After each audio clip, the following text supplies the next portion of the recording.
Well, hello there, friends. As you can see, I finally got the dome out in the field, and I've already slept one night in it, and I've thoroughly enjoyed it. So, let's come inside, and I'll give you a tour of my home for the week. Now, as you can see, there's a lot of freaking room in this thing. A lot more than I'm used to, and I'm actually using a cot there, and I'm really glad I did.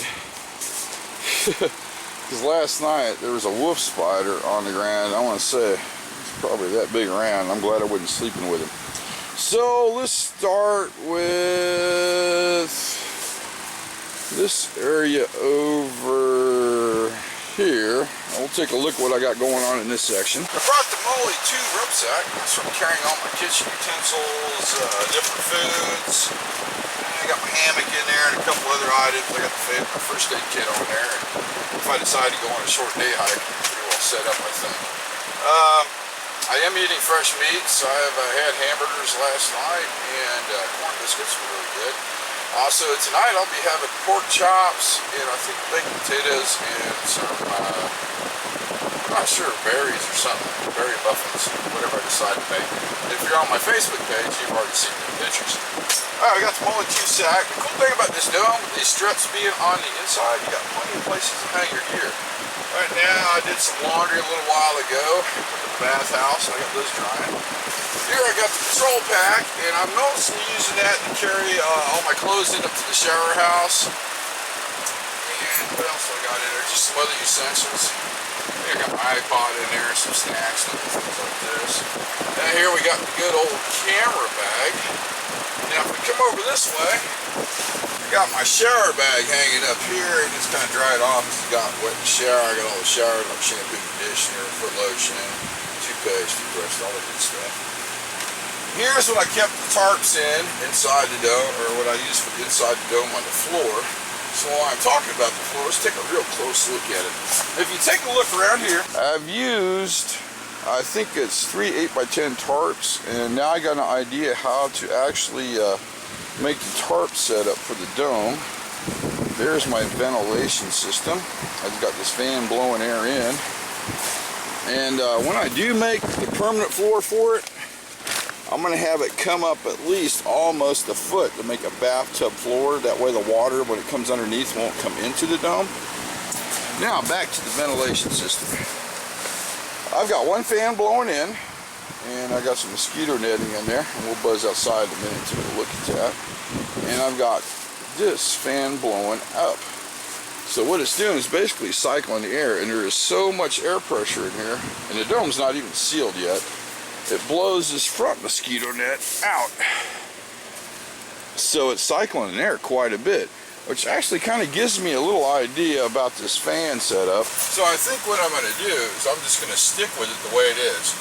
Originally I was going to cut a bunch of vent holes in the bottom of it and one at the top, and I kind of changed my mind.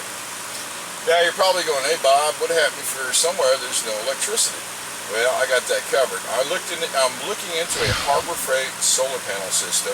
You know, the cheap one for about $200 everybody buys, the beginner set. And I'm going to power the whole dome off of solar energy. Now I'm going to go down to the boneyard, or junkyard, and pick up 2 to 3 radiator cooling fans that are electric. Use those and build a way to put the fans in here to blow the air in, then blow the air up, and it'll just push it out the front door. Another good thing about that is the mosquitoes are having a hard time finding me. This is a good thing because we're right next to a bog. Okay, let's go up here and take a look at this table, and I'll show you. This is my workspace. I have all my pots and pans up here. This is my dessert for the night. Got a little transistor radio, it works pretty good. Flashlight, other equipment I might need. And oh, this is really cool. This is the critter cam. Now, I set it up last night hoping to get some shots of some critters running by the dome at night. I didn't get anything. And this camera is an old surveillance camera, and it does go into infrared at night. So I'm going to try again with a different angle. Maybe I'll pick something up. And if we go right over here, I got the critter cam monitor set up so I can kind of watch and see what's going on, and preview the DVR recording of it when it's done.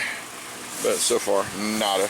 Okay, since I'm using campsite power, I've got a one of my old Furmans here. It's a power conditioner. It's got a voltage regulator built into it, and it'll shut down if I get a voltage spike. That way I don't have to worry about burning out my cell phone or my camera or anything like that. Now let's go back over here and let's talk about the bed and how that worked out.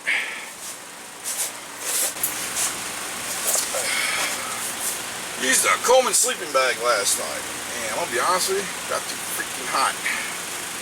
And so yeah, tonight we're going with the fleece. I'm going to turn this inside out and actually use it kind of like more of a padding.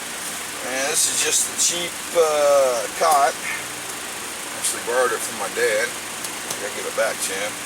I think what I'm going to do is later on down the road, make a simple put together bed, and I've got an old futon mattress.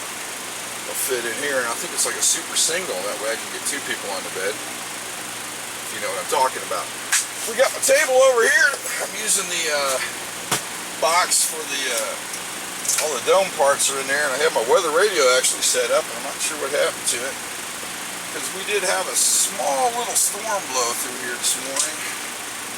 And the dome held up quite well, better than expected. And as you can tell now, it's extremely windy outside.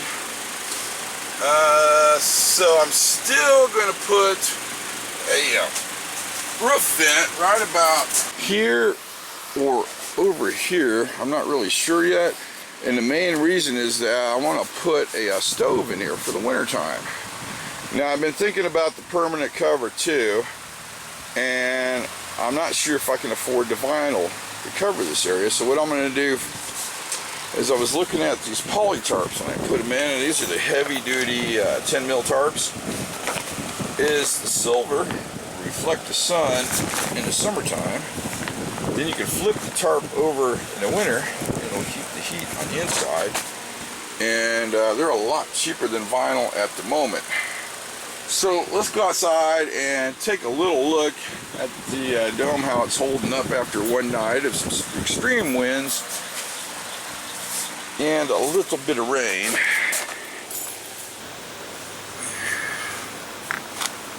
Okay, first thing I'm going to do is get this bug shield put back in place.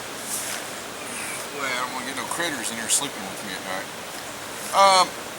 Something else I'm going to do is I'm going to build a PVC frame for the door, and I'm going to skin it with some bug net, and I'm going to hang it on some hinges, like fence post hinges, and that way I can take it off real quick and then skin it with some poly tarp.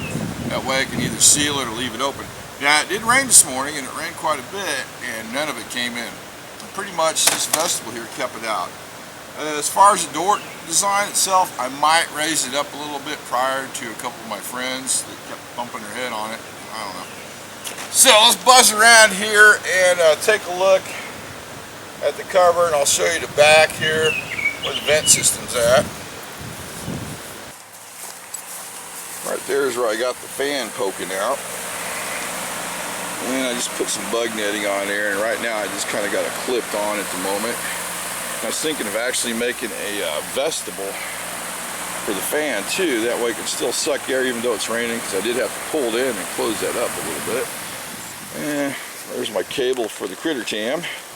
And I actually got the idea for the critter cam from a Kenneth over at Nature Quest. He had one in his videos, and I kind of liked how it worked. Except for he actually caught critters on his, and I did not. And you can see this. The rain was kind of washing up on it there from the rain this morning. Yeah, see. All in all, it's holding up pretty good. I'm going to duct tape that there. I didn't want no raccoons poking their head in at me at night. Let's talk about how I'm actually going to cover the dome. A lot of people have been asking about that. What are you? Some kind of spider. Oh well. Okay, let's talk about how I'm going to cover the dome. Okay, first off, it's going to be a lot easier than you think. A dome is basically a soccer ball. All we have to do is dissect it. This dome is,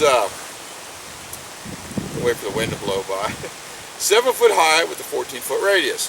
So you divide the 14-foot radius into threes, which comes out to 4.666, which is kind of an evil number, so I probably will divide it into fours. And I'm going to stake it out where the marks are, and basically run a string all the way up to the top, and transfer the marks here on this tarp I got on there now, and use it for a pattern.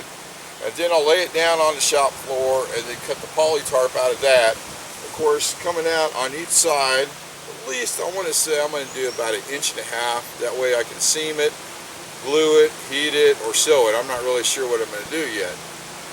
And it looks like a storm's coming in. So I think I better wrap this up pretty quick and start getting ready for it. But the only problem I'm probably going to have is actually doing the door section right here. Is the way it's shaped could be a problem for me. So what I think I might end up doing is leaving this off, skinning it, and then putting it on, and then cutting it out, and then doing it that way. So here's a look at my dome project on its first outing, and so far I'm very impressed with it. It handled the storm real well. I have a feeling it's going to handle another one just as good.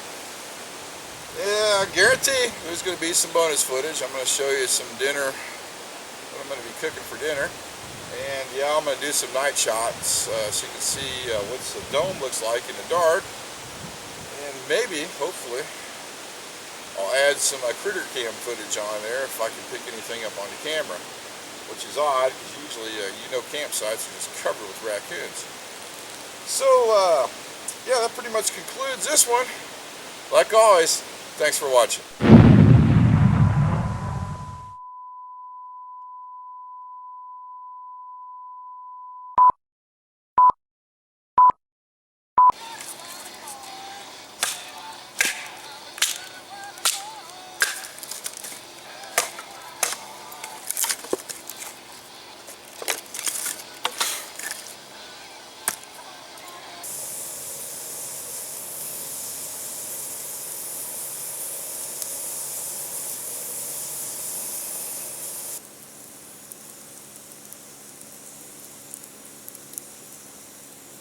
This is Kenneth from Nature Quest. Say hi.